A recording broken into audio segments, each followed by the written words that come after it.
يا صباح الخير، عاملين ايه؟ يا رب تكونوا بخير. والنهارده بقى جوله جديده من جولاتنا في شوارع القاهره. جولتنا بقى النهارده هتكون من منطقه العتبه. هنروح كده النهارده اخدكم في ميدان العتبه ونلف شوارع العتبه ونتفرج عليها ونشوفها مع بعض. حاليا كده انا بادئ الجوله من ميدان طلعت حرب، وده شارع قصر النيل اللي احنا ماشيين فيه دلوقتي. طبعا زي ما انتم شايفين شارع قصر النيل. يعني عايزك تبص على العمارات يمين وشمال، هتلاقي كل العمارات محطوط عليها سقالات. الشارع بيتجدد، هو مش الشارع بس، هي منطقة وسط البلد بتتجدد بالكامل. كل العمارات اللي فيها بتتجدد وبتترمم، وهيرجعوها تاني على النظام اللي هي القاهرة الخديوية من جديد. العمارات هيعيد دهانها من جديد، وكل بقى الواجهات والتكييفات والحاجات اللي هي مشوهة المنظر الجمالي للعمارة هتتشال، وهترجع العمارة كما كانت أول ما اتبنت.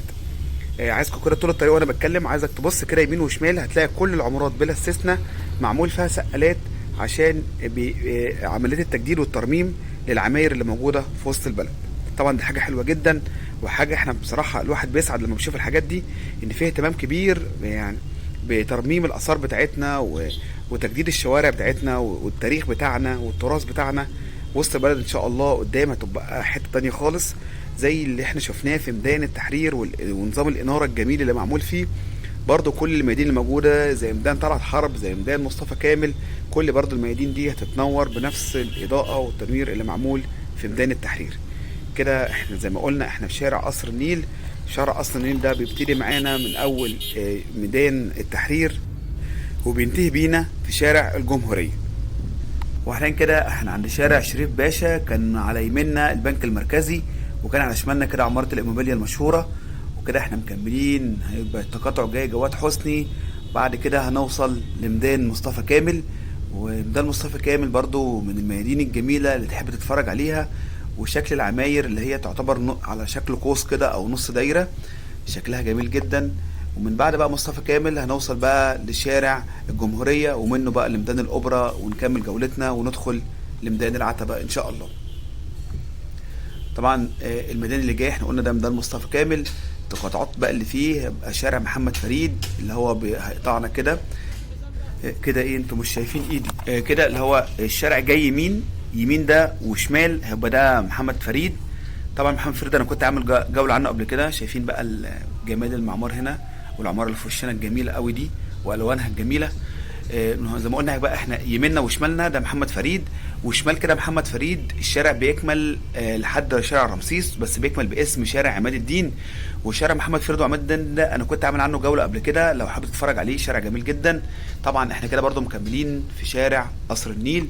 شايفين العماير، طبعا شايفين برضو السقالات في كل مكان. احنا من ساعه ما خدنا الشارع دي خطه طبعا لتطوير وسط البلد وابراز بقى جمالها، ونرجعها بقى للقاهره الخديويه، او ايام اسماعيل باشا لما بنى وسط البلد دي. كان البلد والمعمار هنا شكله جميل جدا، فان شاء الله هيرجع زي الاول باذن الله. طبعا بقى احنا جايين بعد كده اللي هو التقاطع اللي جاي هيبقى شارع الجمهوريه. احنا هناك من التقاطع الجاي هناخد شمال ده بقى هندخل على ايه اللي هو ميدان الاوبرا، تمثال ابراهيم باشا وميدان الاوبرا. وفي بقى نفق الازهر ده اللي بيطلعك على مدينه نصر ويطلعك على الدراسه. وفي طبعا كوبري الازهر، في معالم كتير، وفي حديقه الازبكيه. كل ده في ميدان الاوبرا او الميدان اللي هندخله الشمال على ايدينا الشمال واحنا ماشيين. وفي برضو مسجد كده على اخر الشارع، مسجد على ايدينا اليمين هنقابله كده كمان شويه. والمسجد ده كده تقاطع شارع الجمهوريه مع شارع اللي هو شارع قصر النيل، ده اسمه مسجد كيخيا. المسجد ده مبني من سنه 1734، اعتقد كده اتبنى في عصر الدوله العثمانيه. مسجد اثري ومسجد قديم، هنعدي عليه كمان شويه. هندخل بقى من عند المسجد ده كده شمال عشان نبتدي بقى في اصل جولتنا اللي هي ميدان العتبه وشوارع العتبه. وشايفين بقى جمال البيوت هنا شكلها عامل ازاي، البيوت شكلها رائع. هنكمل بقى احنا في الشارع، خلاص كده احنا وصلنا بقى لشارع قصر النيل. طبعا احنا قلنا شارع قصر النيل ده كده ياخدك ورا لحد يطلعك عند المتحف المصري، طلعك من ميدان التحرير كده في وش المتحف المصري على طول. احنا هناخد شمال من هنا المسجد كيخيا، هو المسجد المفروض على يميننا. مسجد قلنا احنا مبني من 1000 سنه، مبني من سنه 1734. هندخل احنا بقى بعد الاشاره دي هندخل شمال، هنبتدي بقى نشوف بقى تمثال ابراهيم باشا وميدان الاوبرا وجراج الاوبرا. وفي هناك حاجات كتير قوي، نفق الازهر وكوبري الازهر، وفي بقى حديقه الازبكيه، وفي بقى في ظهر بقى سور الازبكيه، وفي برضه صح المسرح القومي ومسرح الاطفال ومسرح العرائس. يعني المنطقه دي غنيه بكل حاجه بصراحه. كده احنا في شارع الجمهوريه، وهندخل بقى على ميدان الاوبرا. هو يعتبر الميدان اللي في وشنا ده ميدان الاوبرا، والمبنى الكبير على يميننا ده جراج الاوبرا. ده جراج متعدد طوابق كده للعربيات، وده تمثال ابراهيم باشا اللي راكب حصان ده قدامنا. على يميننا كده بقى في نفق الازهر، في نفق هيبان دلوقتي على يميننا. ده النفق ده ياخدك للدراسة وصلاح سالم، ويدخلك برضو كده على مدينة نصر. وفي برضو كده لو مشينا من جنب النفق في برضو كوبري الازهر، ده برضو ياخدك كده شارع جوهر القائد وبينزلك عند الغورية وجامع الازهر ومنطقة الحسين. واللي المبنى اللي على يميننا ده جراج الاوبرا، واللي في وشنا دي حديقة الازبكية. وكده يعتبر احنا في ميدان الاوبرا.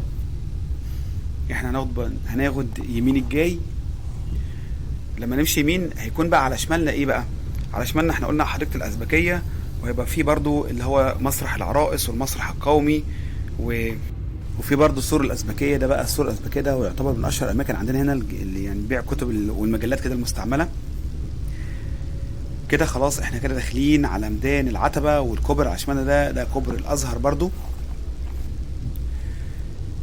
واشهر الاماكن بقى اللي هنقابلها في ميدان العتبة زي مبنى كده طبعا البريد المصري والمطافي، دي اشهر المباني اللي موجوده هنا. وجنبهم طبعا اسم شرطه الموسكي.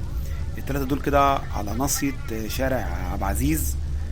هم المبنى اللي قدامنا على يميننا ده البريد المصري، هو المبنى اللي على يميننا اللي هو ليه قبه. وجنب على طول ده كده اللي في وشنا كده يعتبر احنا داخلين عليه دي المطافي. وجنب المطافي بقى شرطه الموسكي او اسم الموسكي. هي المباني الجميله على يميننا دي. شايفين المباني اللي في وشنا طبعا. في وشنا كده الكوبري على يميننا اللي على شمالنا ده كوبري الازهر، وتحتيه شارع الازهر او شارع جوهر القائد. المبنى اللي فيه قبه ده الشارع اللي هو جنبه ده شارع محمد علي. في يمين كده ندخل شارع عبد العزيز. تعالوا كده نبتدي الجوله، ندخل كده من شارع او الف كده نلف الميدان العتبه نفسه. ممكن بقى ناخد شارع البوسطه. شارع البوسطة بقى او اللفه دي تعتبر ايه قلب ميدان العتبه. منطقه زحمه جدا طبعا. العتبه معروف عندنا، العتبه دي تعتبر اكبر سوق شعبي على مستوى مصر كله. يعتبر سوق اللي هو ايه تجاره الجمله، يعني اللي فاتحين محلات بيجي يشتروا البضاعه بتاعتهم من هنا. مش بس اصحاب المحلات، حتى احنا العاديين بنروح برضو نشتري عادي، يعني جمله وقطاعي. طبعا الاسعار هنا اسعار يعني رخيصه، او اسعار لو انت هتشتري من منطقتك ولا من العتبه لا اكيد العتبه هتبقى ارخص بكتير. فعشان كده منطقه العتبه منطقه زحمه جدا. الشارع اللي في وشنا ده شارع الجيش، وعلى يمنا كده ده شارع الازهر او كوبري الازهر اللي هيبقى ماشي فيه ده. طبعا احنا لا هندخل شارع الجيش لان شارع الجيش ده زحمه جدا، ولا هندخل الازهر دلوقتي. انا هلف وناخد شارع البوسطه. هنمشي كده هنعدي شارع البوسطه ده بياخدنا لحد بيدخلنا فين كده عند شارع كلود بيك. طبعا بس احنا مش هندخل كلود بيك ده كده طلعنا عندنا رمسيس وهيبعدنا عن العتبه. احنا كده ممكن نلف من عند جراج العتبه ونرجع تاني في شارع البوسطه، وممكن نرجع ناخد شارع مثلا عبد العزيز برضو نشوفه طبعا من الشوارع المشهوره بالموبايلات والاجهزه الكهربائيه. طبعا استحملونا بقى الجوله دي هتبقى معظمها زحمه، ده مش بمزاجي. العتبه مفيش ولا يوم اي يوم هتيجي فيه هو زحمه، يعني سبت حد اتنين تلات يعني مفيش يوم تيجي فيه تلاقي فاضيه، بل بالعكس هي على طول زحمه. لان هي منطقه تعتبر منطقه تجاريه كلها محلات وتجار وجمله وقطاعي، يعني سوق كبير يعني.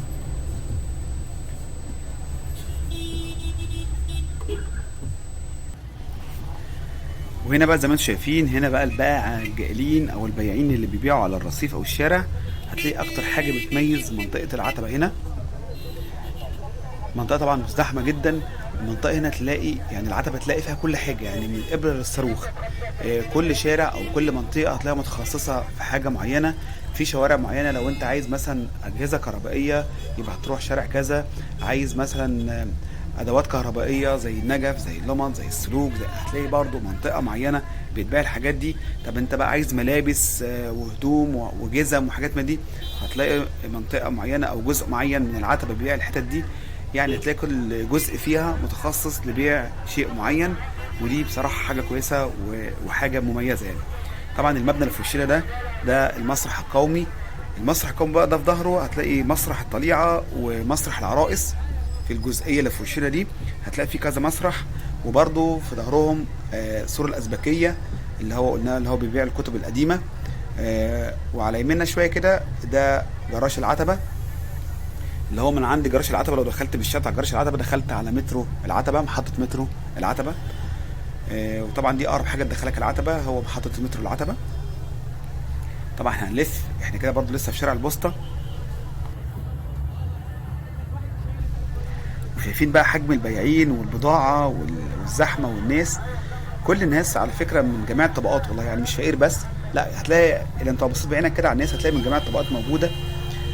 لان هنا الاسعار تعتبر رخيصه، يعني ورخيصه قوي يعني عن مناطق تانية كتير، بس برضو الجوده مش قوي يعني. لو انت بتدور على جوده وماتيريال وكده يعني ممكن مش هتيجي العتبه، بس العتبه برضو لها زبونها وليها ناسها، وبرضو في ناس بتعرف تجيب حاجات حلوه منها يعني بصراحه. انا عن نفسي ما بعرفش خالص. المهم احنا قلنا على شمالنا كده ده جراج العتبه. وفي بقى على يميننا في شارع كده على اليمين اللي هو الشارع الجوهري. الشارع ده بقى المشهور، يعني عارف الشارع ما تمشيش فيه، يعني هو يا دوبك تمشي فيه في جنبك، هو انه شارع عريض قوي بس من كتر البيعه اللي فيه الشارع ما تعرفش تمشي فيه حتى برجلك.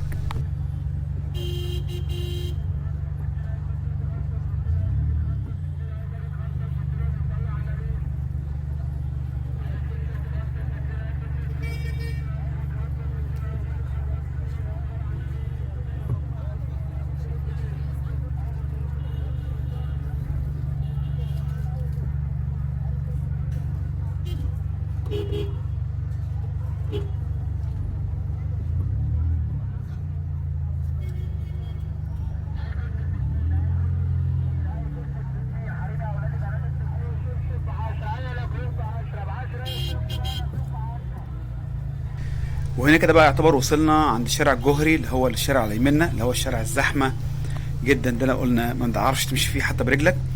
المهم بقى المنطقه اللي على يمنا دي بتبيع ايه؟ دي بتبيع ملابس، بتبيع برفانات، بتبيع ساعات، بتبيع نظارات نظر وشمس، عطور. هي الجزئيه اللي على يمنا فيها كل الحاجات دي. لو كملنا على طول بقى شارع كلود بيك، اعتقد الشارع ده يعني ايه، قطع الغيار، الحاجات قطع غيارات الخلاطات، السخانات، كل اللي هي الحاجات الادوات الكهربائيه المنزليه. الشارع ده مشهور بقطع الغيار، قطع الغيار دي. الشارع ده طبعا بياخدك لحد شارع ميدان رمسيس، ويوديك بقى برضه لشارع الفجاله. وشارع الفجاله ده يعتبر كل فيه حاجات المكتبيه، من كتب وكراريس وكشاكيل وكل ما هو مكتبي هتلاقيه موجود في شارع الفجاله ده. برضه ده يعتبر بسعر جمله الجمله. طبعا هنلف من اليوتيرن اللي جاي ده، لان احنا لو كملنا قلنا هندخل بقى ناخد شارع كلود بيك لحد رمسيس. احنا جولتنا النهارده في العتبه وشوارعها. تعالى بقى نلف من هنا، هيبقى كده على يمنا جراج العتبه. ومن هنا برضه لو دخلنا من جنب الجراج الشارع على يمنا ده يدخلك على طول على محطه مترو العتبه، سور الازبكيه. لو انت حابب تشتري الكتب القديمه او الكتب النادره تعالى الحته دي في ظهر اسمه ده الجراج، هتلاقي سور الازبكيه والاماكن اللي بيع الكتب. كده احنا راجعين تاني شارع البوسطه. نكمل كده. طبعا هنعدي كده على المسرح القومي، وفي طبعا مسرح العرائس ومسرح الطليعه، كل ده على ايدينا اليمين. هو المبنى اللي على يميننا او اللي باين في الوش ده كده على اليمين ده المسرح القومي. طبعا هندخل تاني برضو ميدان العتبة، بس المرة دي ندخل شارع عبد العزيز، لان اعتقد محمد علي هيبقى عكس، مش عارف والله بصراحة قوي، بس اعتقد هنشوف. بس خلينا ندخل في شارع عبد العزيز. طبعا شارع عبد العزيز ده مشهور، هو اصلا كان في الاساس شارع لبيع الاجهزة الكهربائية، ولما بقى دخلت الموبايلات وعصر الموبايلات والاتصالات وكده، الشارع تدريجيا ابتدى يتحول لبيع الموبايلات. فبقى دلوقتي هو بقى ميكس ما بين الاجهزه الكهربائيه والموبايلات. اللي على اليمين ده قلنا مسرح الطليعه.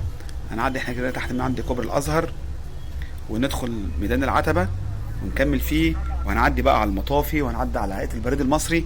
وبرده عند البريد المصري في المقياس او الجزء اللي بيتقاس بيها المسافه. يعني مثلا لو انت عايز جاي من اسكندريه للقاهره، فيقول لك مثلا المسافه 220 كيلو، هي بتتقاس ما بين اسكندريه وميدان العتبه او المقياس اللي هو عند المطافي ده. هو ده المقياس اللي من عنده كده، دي نقطه الصفر، وبيقيسوا اي مساحه منه لاي مكان انت رايحه. ومن عند بقى اسم الموسكي اللي هو جاي على من ده، هندخل بقى يمين ناخد شارع عبد العزيز.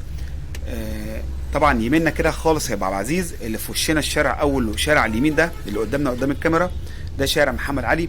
طبعا برضو الشارع ده كان زمان مشهور بالفن بقى والآلات الموسيقية، وبرضه هتلاقي دلوقتي في بعض من يعني ايه المحلات اللي بتبيع الجيتار او البيانو او الآلات الموسيقية، في قليل منه اللي موجود. في اول الشارع بتاع محمد علي ده اللي هم الاكلاشيهات اللي هم الاختام، يعني انت لو عايز تعمل ختم او اكلاشيه او كده، هو الناصيه بتاعت شارع محمد علي دي هتلاقي فيها الاكلاشيهات اللي انت عايزها او اللي هم بيجي يعملوها بتتعمل في الجزئيه دي. طبعا ورا برضو في الناصيه دي، عارف بقى انت البلاي ستيشن القديم والاتاري والسيجا والحاجات دي هتلاقي لسه بتتباع برضو هنا. حاجات جميله قوي. حاليا كده انا دخلت شارع عبد العزيز، ده كده اول شارع عبد العزيز هنتمشى فيه. طبعا احنا قلنا الشارع ده بيبيع حاجتين، بيبيع الموبايلات وكل بقى ما هو اكسسوارات الموبايلات، من كفر لشواحن لبطاريات لكله، حتى الصيانه. شارع عبد العزيز مشهور بالحاجات دي. وعلى شمالنا او شمالنا ايه يعني الجزء التاني منه بيبيع الادوات الكهربائيه اللي هي اصلا كانت اساس الشارع، بيع الاجهزه الكهربائيه، من بقى ثلاجات لغسالات لبوتاجازات لسخانات، كل ما هو اجهزه تتعلق بالاجهزه المنزليه الكهربائيه بتتباع في الشارع ده. لحد دلوقتي هو مشهور بتجاره وافضل اسعار هتلاقيها هنا. وزي ما قلت بقى اعذروني على الزحمه، منطقه العتبه اصلا كلها منطقه مزدحمه بسبب البياعين، بسبب الحجم، كميه الناس او البشر اللي بيجوا لمنطقه العتبه عشان يشتروا. طبعا انا عند عماره توشيبا كده هناخد شمالنا وندخل كده من شارع شريف، اللي هو بقى فيه كان في محل مطعم كده هناك بتاع مكرونه، او محل كان اسمه ابو سليمان. كلت عنده زمان بصراحه، هو مش كشري، هي مكرونه بالصلصه والبصل. بصراحه طعمها تحفه جدا. انا بقالي كتير قوي ما اكلتش عنده، سنين السنين بصراحه. المهم خلينا في شارعنا شارع عبد العزيز. احنا هنكمل كده، ومن بعد العماره العاليه على الشمال دي هندخل شمال، عشان الشارع ده هيوصلنا فين بقى؟ هيوصلنا شارع محمد علي. يعني نلف كده ندخل شارع محمد علي، مش عارف برضه هيكون عكس ولا ايه. انا برضه هنا والله الشوارع بعرف فين اللي رايح مع مين اللي جاي، عشان بس ما ناخدش مخالفه على الفاضي. ندخل بقى من هنا، وعند بقى العماره الجميله على في وشنا دي يمين ده كده شارع رشدي. لو دخلنا يمين كده شارع رشدي ده يودينا بقى لحد شارع صبر بعلم كده ونقابه الموسيقيين، وبعدين برضه على شارع الجمهوريه. طبعا احنا هندخل بقى شارعنا اللي هو شارع شريف الكبير. طبعا الشارع ده يودينا كده لحد محمد علي، ومسكنا برضه شارع بورسعيد. يعني احنا كنا كملنا فيه على طول، طلعنا كده عند دار الكتاب والمتحف الاسلامي، ونمسك شارع الجمهوريه بقى، شارع بورسعيد من هناك. المهم خلينا في شارعنا ده برضه متخصص للادوات الكهربائيه، بس ده ما فيهوش موبايلات. شارع شريف الكبير ده الشارع ده كله محلات للاجهزه الكهربائيه فقط لا غير. وطبعا في كشري ابو سليمان او محل مقاطع ابو سليمان، هو على ايدينا اليمين. والله يعني ذكريات، يعني مثلا اخر مره اكلت عنده كده من 10 15 سنه تقريبا ولا حاجه. المهم احنا طبعا كل ده احنا في منطقه العتبه. والشارع ده برضو يودينا للمناصره، في منطقه اسمها المناصره اللي انا قلت لكم عليها، اللي هي بتبيع الاساس المنزلي، اللي هي من غرف نوم لصالون لسفره ليفينج، كله بيتباع في المنطقه دي، ويعتبر برضو بسعر يعني رخيص عن اي مكان تاني. بس طبعا احنا ناخد بالنا من الجوده يا جماعه بتفرق، هي بتبقى عباره عن قيمه مقابل سعر. يعني الحاجات اللي بيبيعوها مقابل النوعيه من الخامات او الماتيريال اللي بيقدموها تعتبر حلوه جدا او مقبوله يعني. وهنا بقى يعني انت لو انت عريس جديد او انت عروسه جديده، اكيد لازم يجي يشتروا حاجاتهم من هنا. طبعا احنا ممكن نتكلم على الطبقه ايه، الطبقه المتوسطه فيما تحت، يعني من المتوسط لتحت بقى اللي هو محدود الدخل.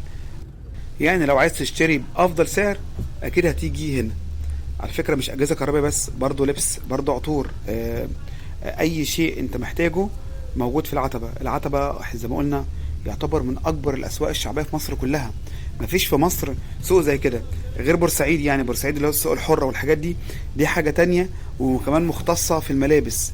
يعني ممكن الواحد كان يسافر بورسعيد عشان يشتري لبس او يشتري حاجات للعربيه اللي هي بواتير او اي حاجه تخص قطع غيار العربيات. بورسعيد برضو مشهوره بالحاجات دي. زي ما انتم شايفين بصوا المحلات تبيع الاجهزه الكهربائيه في كل مكان في شارعنا ده. هنفضل بقى ماسكين لحد قلنا ما هنوصل لتقاطع شارع كده محمد علي. عرفنا ندخل محمد علي نشوفه مع بعض، ما عرفناش يبقى هدخل بقى هكمل لشارع بورسعيد ان شاء الله، ونلف بقى من بورسعيد وندخل برضو نرجع تاني للعتبة. وهسيبكم كده مع الشارع شوية، ولما نوصل بقى ان شاء الله لشارع عبد العزيز، اسف هنوصل لشارع محمد علي، نرجع بقى نتكلم مع بعض تاني.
الشارع ده ماشي كده، انا كده عكس.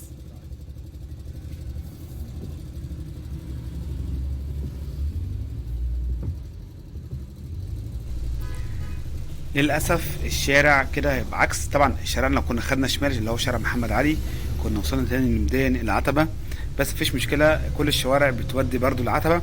احنا بقى كده حاليا برضو في شارع محمد علي، بس الجزئيه اللي هي منطقه المناصره. شايفين على يميننا وشمالنا هتلاقي اللي هو الاساس التنتريهات والركنه وغرف النوم والحاجات دي كلها هي موجوده في المنطقه دي، والشوارع الجانبيه برضه لو حابب تشتري الحاجات دي هتلاقيها موجوده في المنطقه دي.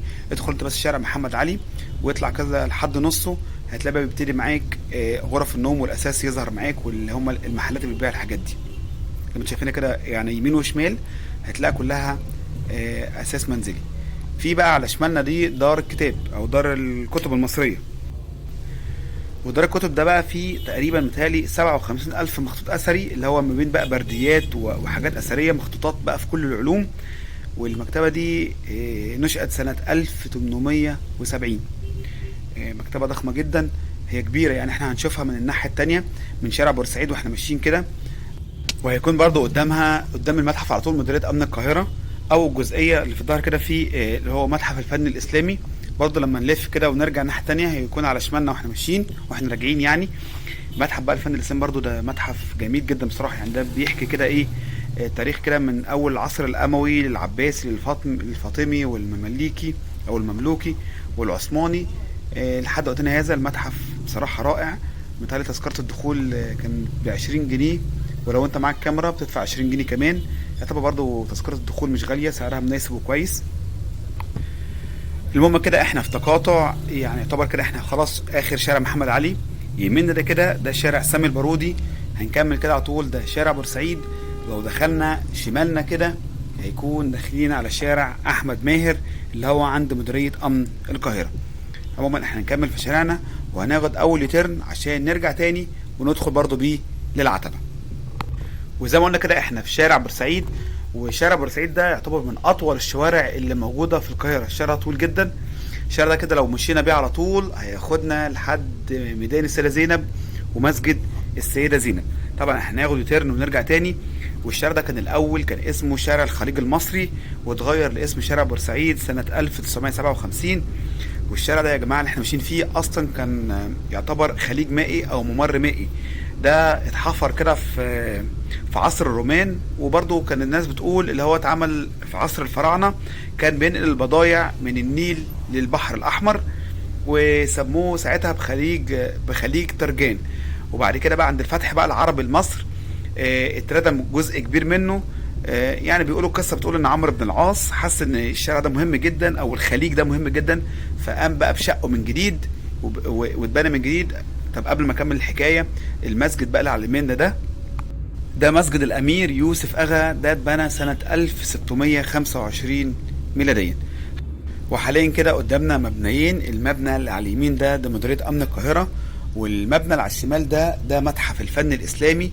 المتحف ده جميل جدا اللي انا قلت لكم عليه من شويه، ده اللي هو عباره كده بيحكي عن من العصر الاموي والعباسي والفاطمي والعثماني والاسلامي طبعا. والمتحف ده جه بقى فكره انشائه في عصر الخديوي اسماعيل سنه 1869، واتنفذت فكرته بقى في عصر بقى مين، في عهد الخديوي توفيق سنه 1880. والمبنى اللي على يميننا ده كده خلاص على الشمال ده متحف الفن الاسلامي، اللي على اليمين دي مبنى مديريه امن القاهره. ونرجع بقى لشارعنا، شارع بورسعيد. شارع بورسعيد احنا زي ما قلنا الشارع ده كان خليج او ممر مائي، كان بيوصل النيل بالبحر الاحمر. كان معظم اللي بيعدي عليه سفن بضائع بتيجي من النيل بتوصل البحر الاحمر والعكس. طبعا احنا وصلنا لحد بقى ان عمرو بن العاص حس باهميه الممر ده، قام اعاد شقه من جديد واتسمى بشارع او اتسمى بخليج امير المؤمنين.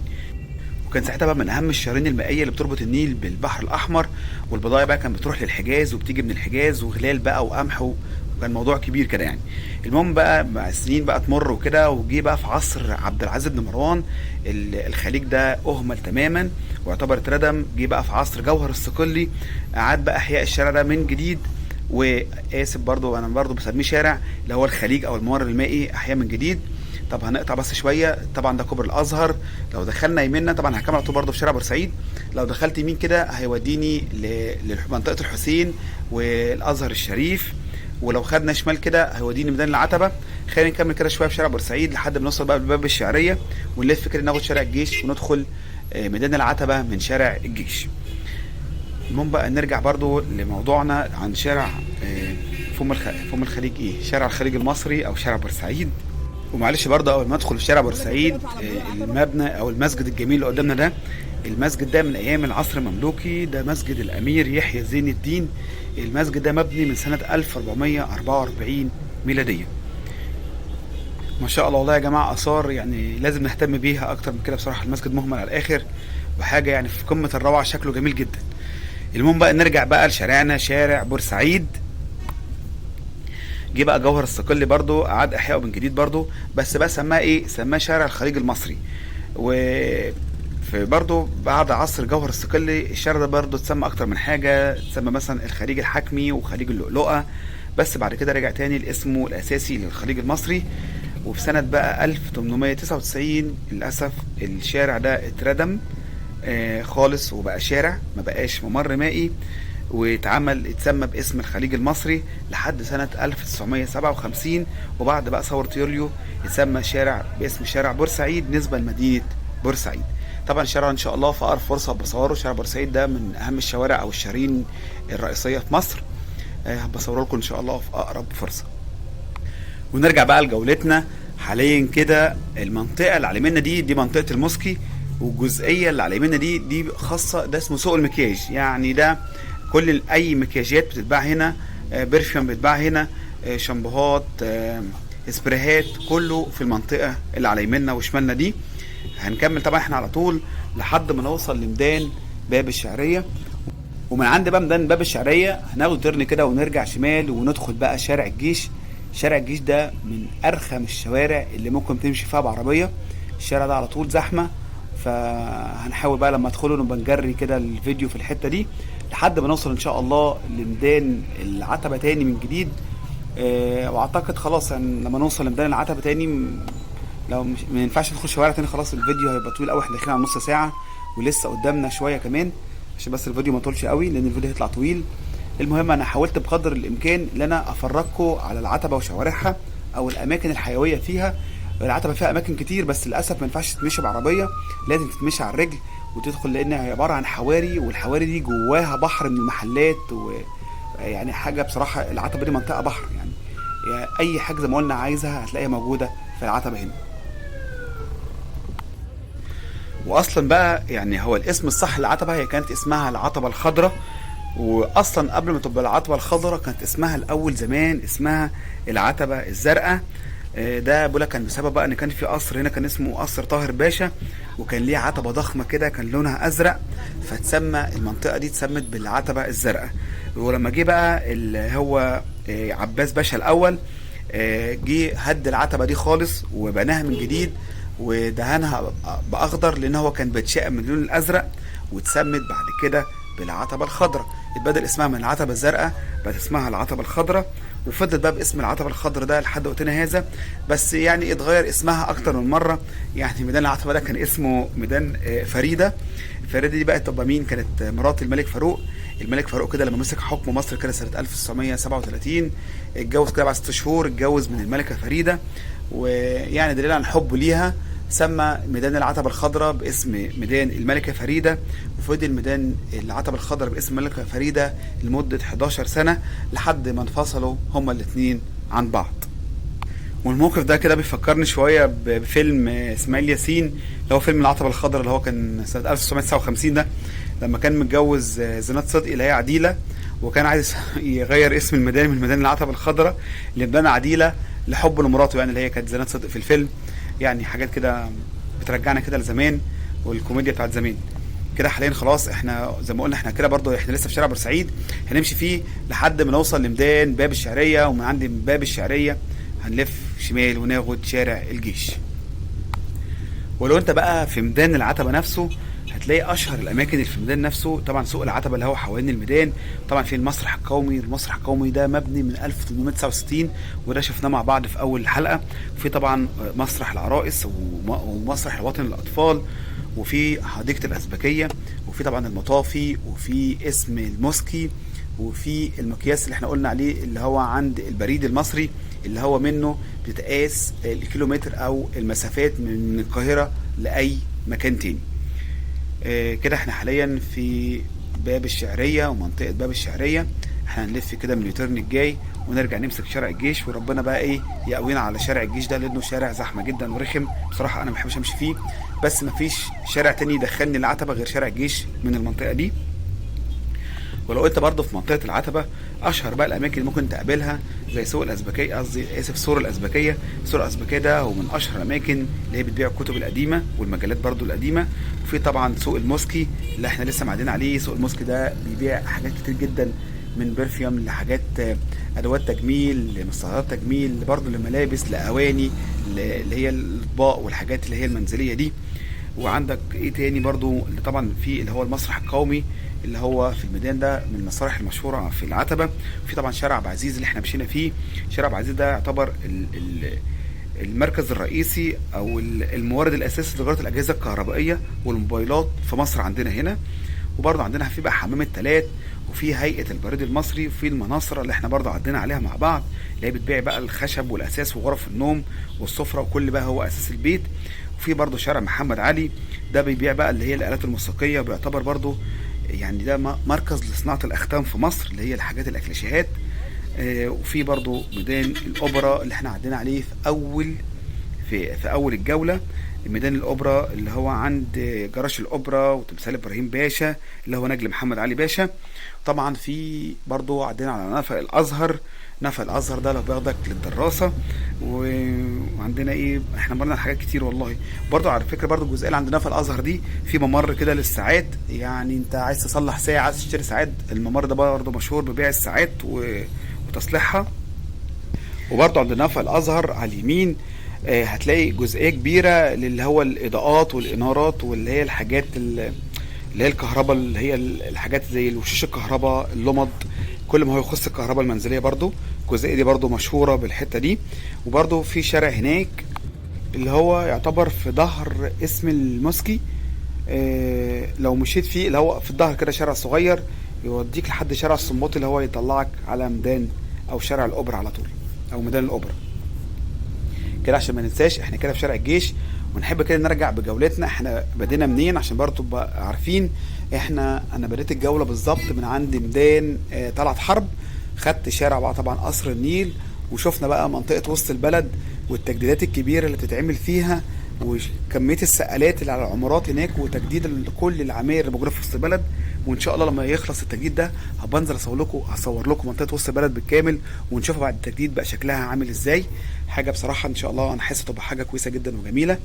عدينا بقى من قصر النيل، دخلنا لشارع الجمهوريه، وخدنا شمالنا كده وخدنا ميدان الاوبرا. وميدان الاوبرا قلنا المعالم الكتير اللي فيه، من جراش الاوبرا لتمثال ابراهيم باشا لنفق الازهر لكوبري الازهر لسور الازبكيه المسرح القومي. معالم كتير قوي في ميدان الاوبرا نفسه. وخدنا بقى احنا يمنا كده من عند نفق الازهر، قصدي اسف كوبري الازهر، ولفينا كده بقى طبعا شارع البوسطه، وشفنا بقى منطقه العتبه والزحمه اللي هناك الجميله دي. ولفينا كده من عند شارع كلود بيك ورجعنا تاني. خدنا بقى احنا شارع ايه؟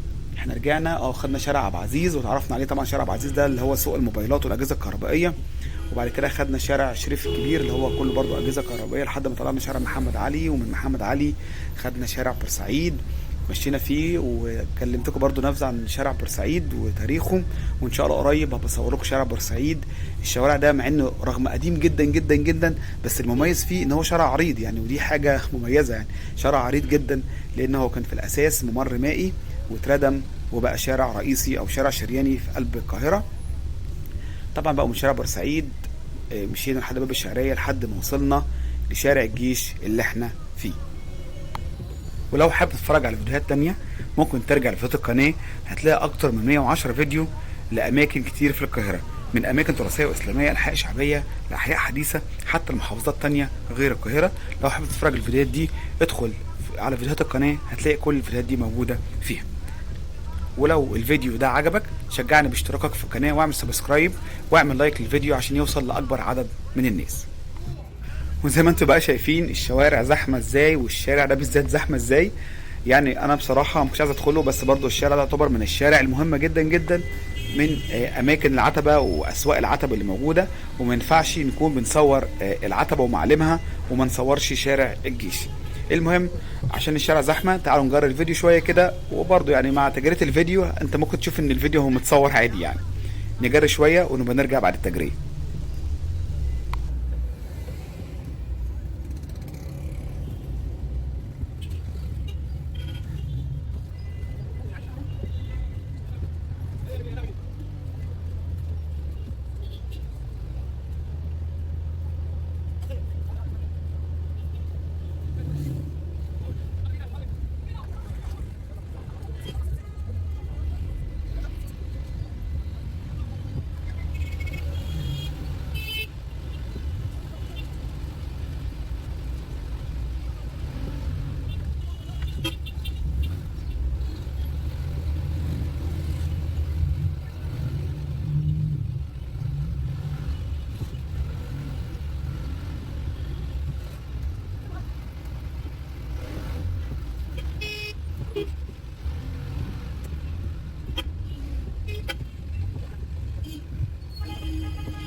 وبنهال بقى شارعنا الشارع السلحفاه اللي احنا كنا فيه ده. تكون بقى النهارده انتهت جولتنا النهارده في شوارع العتبه. يا رب يكون الفيديو عجبك، ولو فعلا الفيديو عجبك يا ريت تعمل لايك وتعمل سبسكرايب وتشترك في القناه عشان يوصل لك كل جديد. ويلا بقى اشوفكم على خير وانتظروني في فيديوهات تانية كتير. وكان معاكم احمد، والسلام عليكم ورحمه الله.